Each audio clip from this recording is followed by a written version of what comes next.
Week 14 was a good one for us as both our cash and GPP lineup on FanDuel cashed. We'll discuss it and get you ready for Week 15 with our favorite picks on both FanDuel and DraftKings, all coming up next.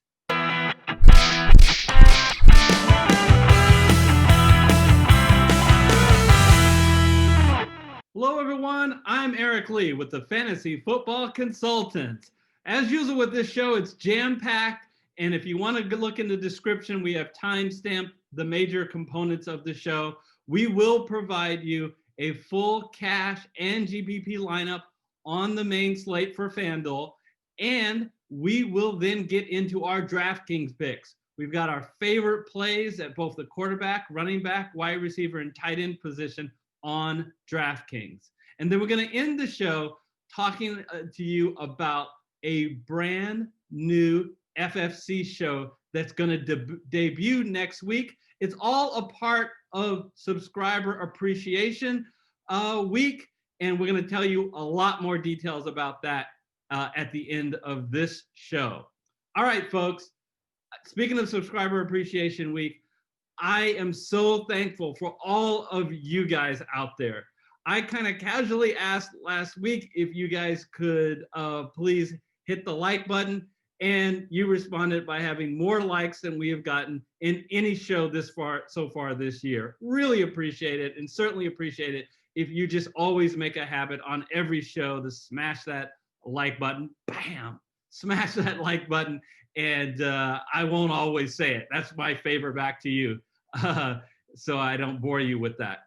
All right, and great comments. I got to tell you, I so appreciate all the comments we got last week talking about why you guys like the show and suggestions for improvements.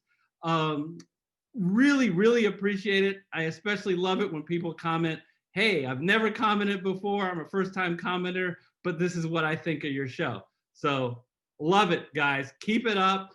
And all right, let's take a look at our GPP lineup, which scored 134 points. And I got to admit, I was surprised that lineup min cashed. So crazy someplace else. We're all stocked up here. I am not crazy because you can see it on your screen. We barely cashed, min cash, finishing 275th out of 1,190 competitors.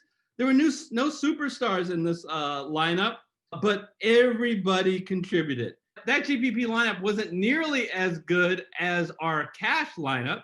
Our cash lineup scored 157 points, easily cashing 7th out of 50.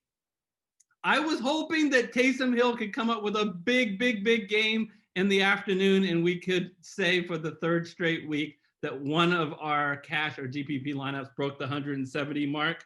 Couldn't do that, fell a little bit short. But really happy to see the two Chicago guys, Allen Robinson and David Montgomery, have such big games. And of course, let's give it up to the workhorse, Mr. December. Always comes through in December as the defenses tire Derrick Henry. And once again, the Dallas D.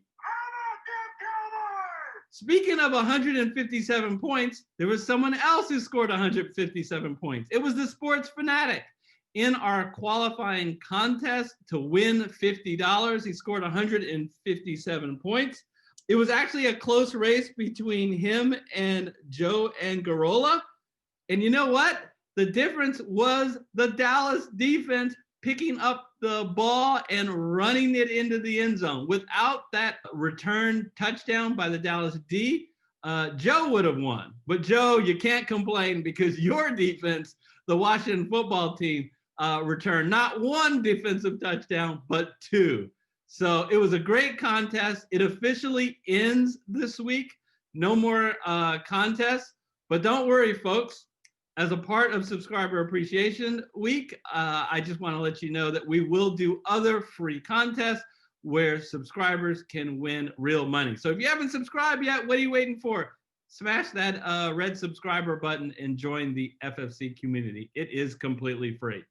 All right, folks, let's go into the FanDuel studio and pick our cash and GPP lineups. Okay, we're going to build our cash lineup first. And as always, we like to start at running back. And I am going to pick a running back in my flex. So I've got 3 running backs I'm going to get into my lineup. And guess what? There's some things that they all have in common, and it's all the stuff we want in a DFS running back. All 3 of them are at home.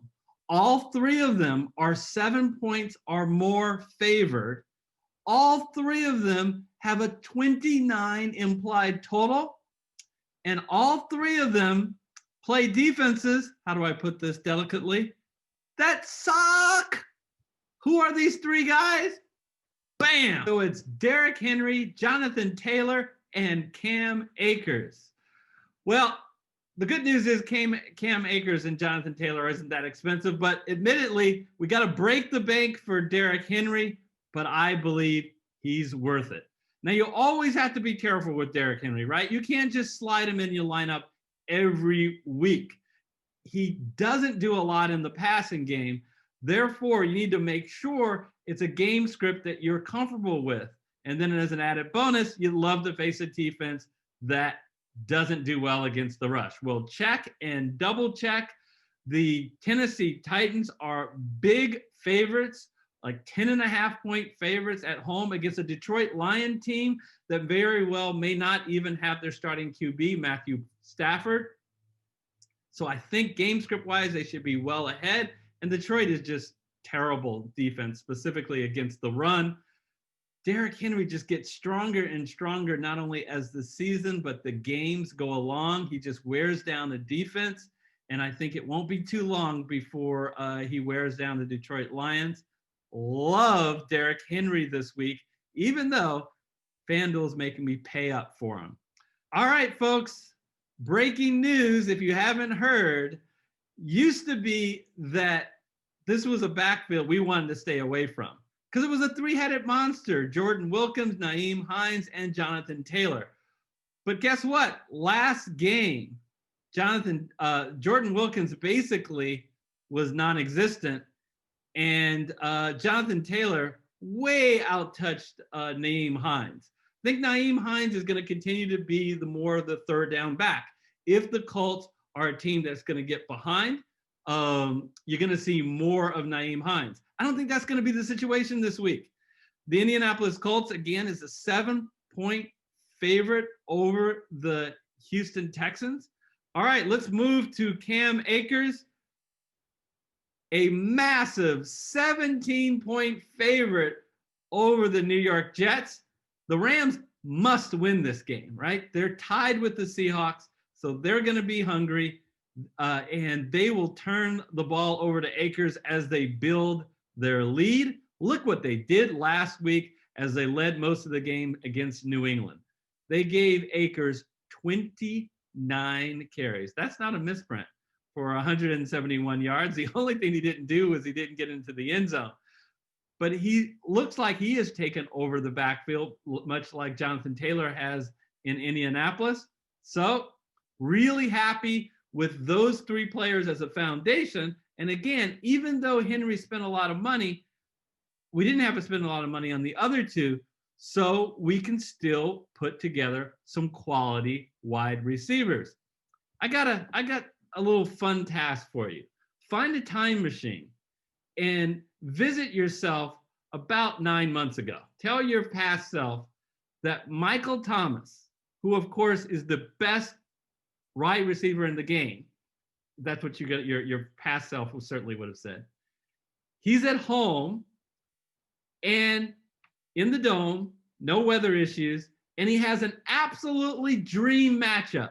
Ask him or her to guess what number ranking based on salary will Michael Thomas be? 1, 2, 3, 5, 9, 11? How about 15? 15 at only $7,000? Let's get Michael Thomas in our lineup. He is questionable on the Wednesday practice report, but assuming he is good to go, really like him. Now, there's a chance that Drew Brees plays in this game. And if Drew Brees plays in this game, I go from liking this pick to absolutely loving this pick. But even without Drew Brees, Michael Thomas is even with Taysom Hill throwing to him, is getting back to his normal ways, getting 12 targets, 6 targets, 11 targets, 8 targets. The only reason I can think of that Michael Thomas is not at least $1,000 more is he hasn't gotten in the end zone. That's going to change, folks. He's too good of a player. He's too big of a target, literally, not to be used around the goal line. So here's my bold prediction. He breaks his touchdown drought this week. In addition to Michael Thomas, why don't we go save a little money and pick a guy who came through with us a couple weeks ago, Kiki QT. Boy, folks, I don't know what is going on with that poor Houston wide receiver group. They can't stay healthy. Will Fuller has been suspended, and he's out for the rest of the year. Brandon Cooks hurt himself. He should be back this week, but we're going to have to monitor that. But it all means more and more involvement for Kiki. And you go, well, how is he going to do it against Indianapolis? They have an average pass defense. Are we concerned? Look, just go back 2 weeks. It's not that far when Houston played Indianapolis. Not only did Kiki go off 8 for 9 for 141 yards, but Deshaun Watson had a big game throwing for over 300 yards. All right, everybody, for my next wide receiver, it really causes us to actually take a look at this Atlanta-Tampa Bay game and investigate what is going on with the wide receivers. Let's start with Julio Jones. He has this nagging hamstring injury. He didn't practice again on Wednesday. He missed the previous week. I heard a rumor that he may be out for the rest of the year, especially given that Atlanta Falcons don't have anything to play for. I think it's very unlikely that he plays this week. Obviously, we'll monitor that. But with him out, and even Calvin Ridley likely going to play, but he was limited in practice. I love, given that if Julio Jones is out, at only $5,700, Russell Gage, always a guy that gets more involved in the offense without Julio Jones. Look at what he's done in the last 4 weeks. 12, 5, 8, 7 targets. And who does he play? He plays the Tampa Bay Buccaneers, who do an excellent job on the ground defending the rush, but a terrible job in the air. You always attack Tampa Bay in the air. And they're playing at home in the Dome, no weather issues. Let's dial up Russell Gage. At tight end, you know what? I am going to go with the guy who I call the Rodney Dangerfield of tight ends. I tell you, I don't get no respect at all. The guy is only $5,600, Logan Thomas. And in the last 3 weeks, all he has done is catch 19 of 20 passes. It correlates to the time in which Alex Smith has taken over as quarterback. Alex Smith likes throwing the ball short to his running back and to his tight end. And that's what he's been doing. And in a matchup that can't get any better, not only did the Seattle Seahawks do a good job against the rush, so Washington won't be able to run all over them, they have been porous against the pass. As Michael Kurtzman said in a previous video, they have been the Legion of Room. So I will go ahead and put in Logan Thomas in my lineup. At $11,500 for my QB and defense, I am going to punt my defense such that I can get the quarterback that I want. And folks, this quarterback should be up there in price with Pat Mahomes, but he's not. He is only $8,000, and the guy is Kyler Murray. Now, why can I say that? Why do I say that he should be way up there with Pat Mahomes? Look, folks, for most of this year, Kyler Murray just was a must start. Why? Because he'd give you running back quality stats and throw in quality QB stats on top of that.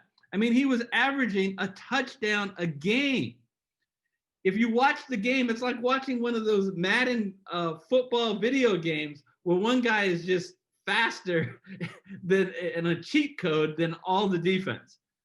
But I am convinced that Kyler Murray had an injury relation to his legs, and he stopped running the ball. So for 3 weeks, he only got 5 carries, 2 of those only 15 yards. I mean, that was nothing like what he was doing in the past. And I made a solemn promise to myself, I'm not starting Kyler Murray until he proves to me he's healthy again. Well, guess what? Exhibit A on the proof. The New York Giants, 13 carries, 47 yards. I love the fact that they're using him again. That leaves me exactly $3,500. And look, I don't like the choices I have at defense. But here's the news flash to tell you folks. I don't like the choices at defense, even if I had another $600 in salary.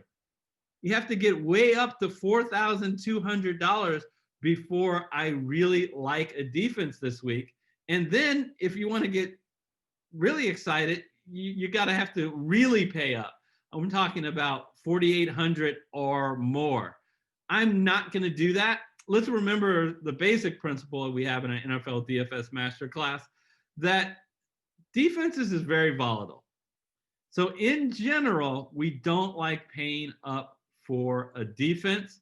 We want to get a defense, if we can save money, that gives us at least somewhat of a floor. I don't feel great about the Atlanta Falcons, but they are at home. They do an average job of putting some type of pressure on the quarterback. Sacks are 19. Tom Brady, I knew it was an old quarterback. Tom Brady is getting older there. He's not as mobile. So if they can put some pressure on him, could possibly lead to some sacks or some mistakes. That's where I'm going for cash. Kyler Murray, Derrick Henry, Jonathan Taylor, Michael Thomas, Kiki Cutie, Russell Gage, Logan Thomas, Cam Akers, and the Atlanta Falcons defense. Let's move to GPP. Well, folks, this is my GPP lineup, and I have officially turned it over to the kids. It's the youth movement in this GPP lineup, but I love it because these kids are in great situations, and because of their lack of experience, they come at great discounts.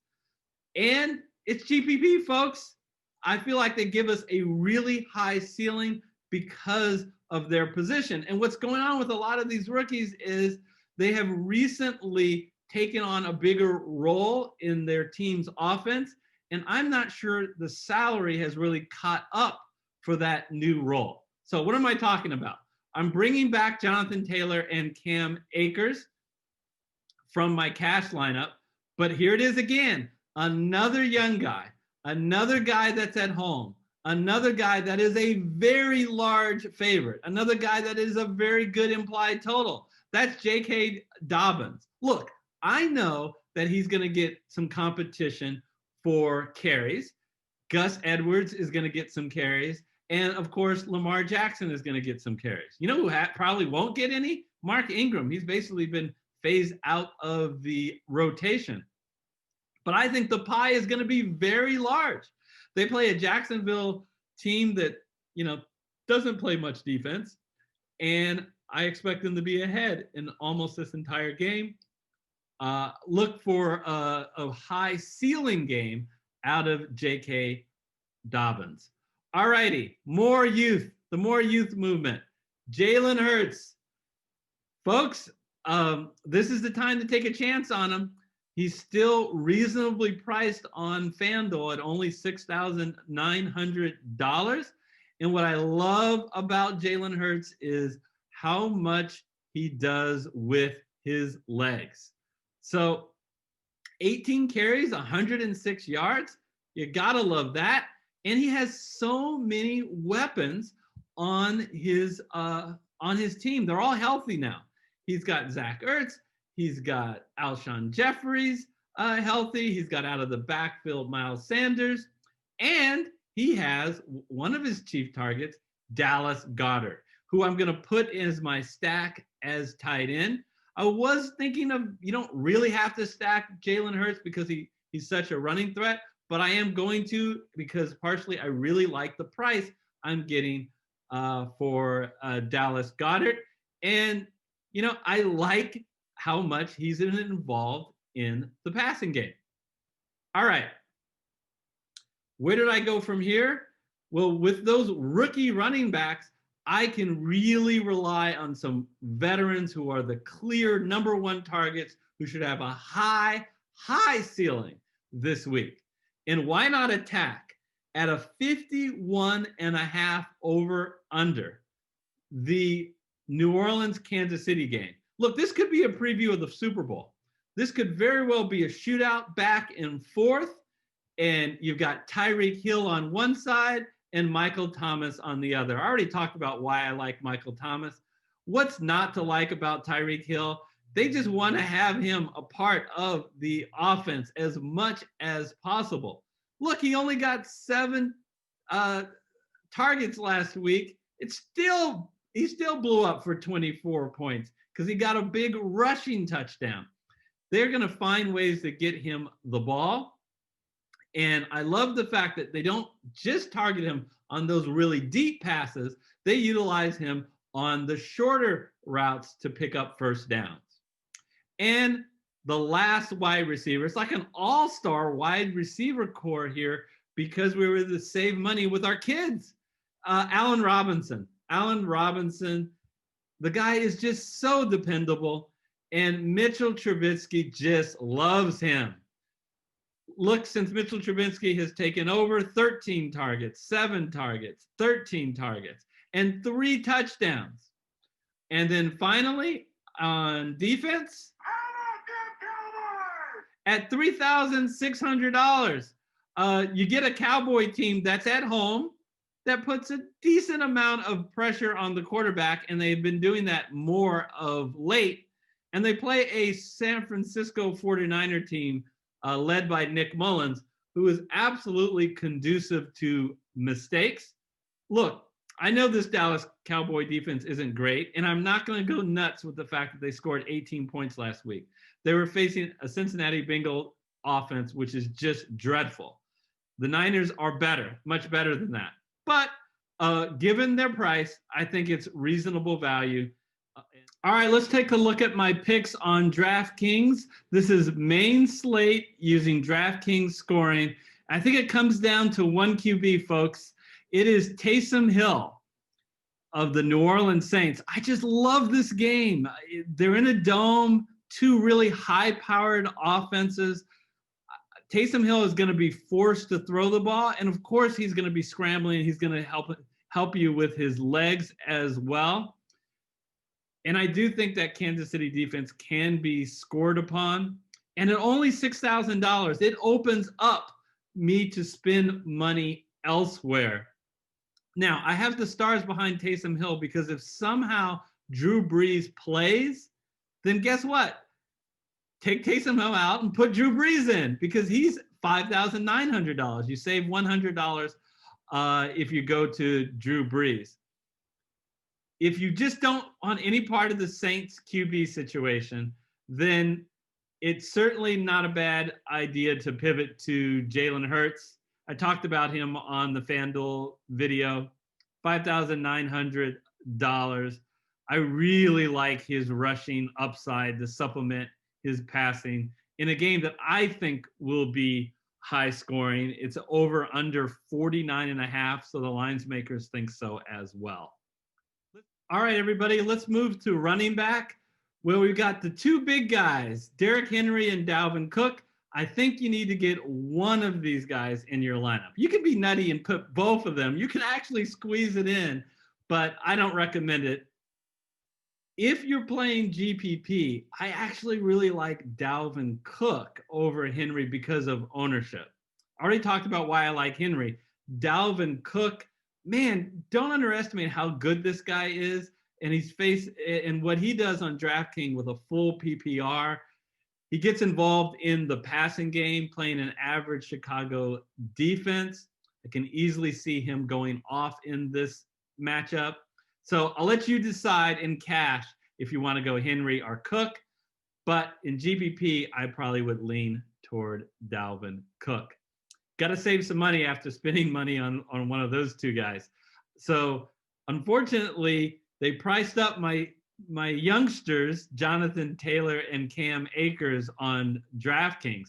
But J.K. Dobbins is a reasonable price, and love his matchup, love his implied total of 30.5, and love the fact the game script that will come with Jacksonville and their poor run defense. Kenyon Drake at 5,500 is just mispriced. He's too cheap. He's just too cheap. I know Kenyon Drake was very frustrating to a lot of owners early in the season, but he has gotten a lot better over the last 4 or 5 weeks, much better load. There is one little bit of concern, and it is the fact that Kyler Murray now looks healthier. And if Kyler Murray is running the ball 13, 14, or 15 times instead of 5 times, that could eat a little bit into Kenyon Drake's workload. But still, at $5,500, I have no problem going with Kenyon Drake in cash or GPP. All right, wide receivers. So I have Calvin Ridley and Russell Gage on here. That's under the expectation that Julio Jones would be out, and the fact that they're playing Tampa Bay, who does such a good job on the against the run. So I expect that Atlanta will be throwing the ball a lot in the dome. Michael Thomas, $7,200, priced up on DraftKings. He's actually a higher price on DraftKings than he was on FanDuel. But let me talk GPP for a minute. I love this Kansas City New Orleans game. Why? It's a 51.5 over under, and I think you can take it with Taysom Hill or Drew Brees, whoever is healthy, and to Michael Thomas as a stack, and run it back the other way with like a Kelsey or a Tyreek Hill.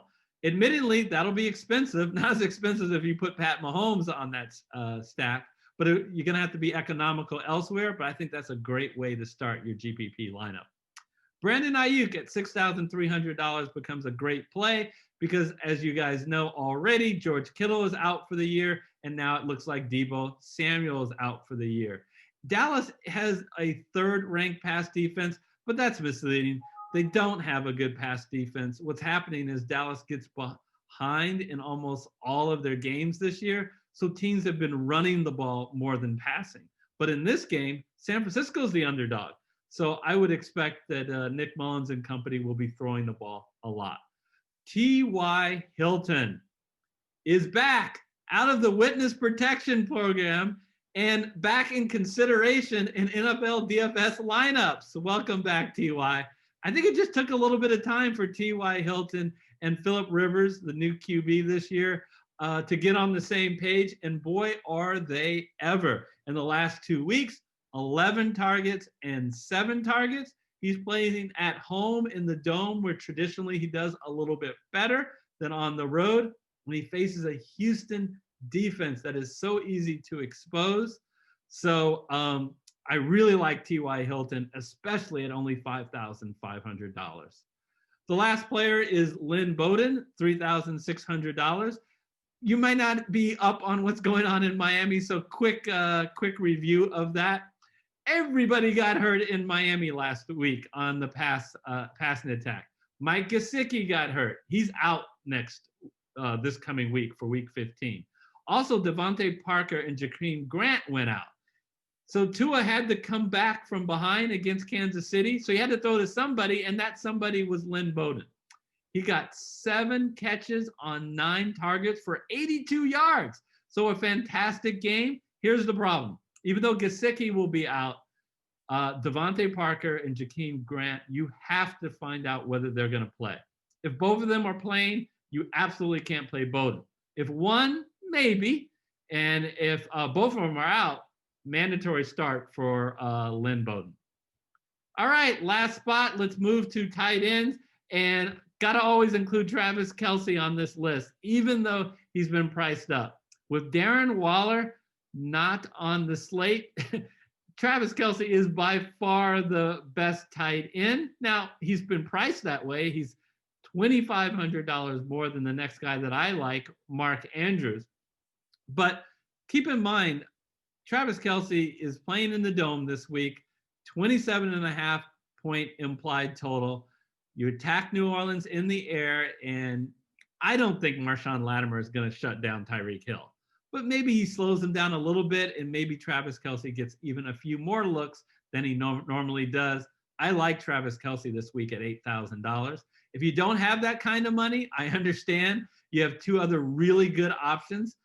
First is Mark Andrews at $5,500 in a dream matchup at home, 30.5 implied total against a Jacksonville Jaguar defense that has just been allowing points and yards to everybody this year. Last option, Cole Kmet. All you need to know is the last 2 weeks he's gotten 7 targets, and he faces a pretty good matchup against Minnesota, a defense that can be exposed in the air. So I like Cole Kmet this week if you're in a situation that you have to save some money, and he provides that at $3,000. Those are my DraftKings picks for Week 15. Before I head out, I really wanted to share with you some exciting news about this channel and some of the really cool things that we have planned for you as a part of our Subscriber Appreciation Week, where we give back to all our subscribers with some really exciting content, some things we haven't done ever before on this channel. One thing we said that we're going to go live during the first week of the NFL playoffs that Saturday. More on that later. And we're going to debut next week a brand new FFC show. What is it all about? Well, it's an opportunity to get our FFC community engaged so that we can determine as a group who the best player in the NFL is. So there's a couple of qualifications to that. First of all, it's got to be an offensive player. So they either got to play QB, running back, wide receiver, or tight end. The player must have played at least one down in the 2020-2021 season, and we will consider each player during their prime. So how will this contest work? Well, the FFC founders got together, that's Gary Kurtzman and myself, and we narrowed the pool to 16 of the top players in our opinions. And they will compete in a head-to-head contest.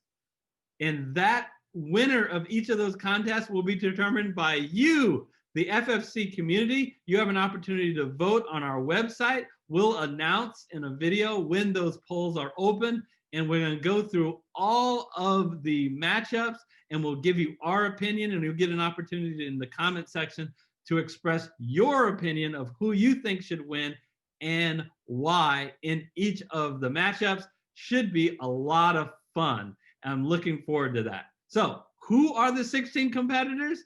We're going to reveal all of them next week and their matchups. But come on, I got to give you a little a present for the fact that you stayed on this video this entire time. So 8 of those 16 competitors are now on your screen. They are Devontae Adams, Tom Brady, Antonio Brown, Russell Wilson, Pat Mahomes, Christian McCaffrey, Adrian Peterson, and Aaron Rodgers. We'll reveal the other 8 and walk through the list next week. Until then, please be safe, take care, and we'll see you next time.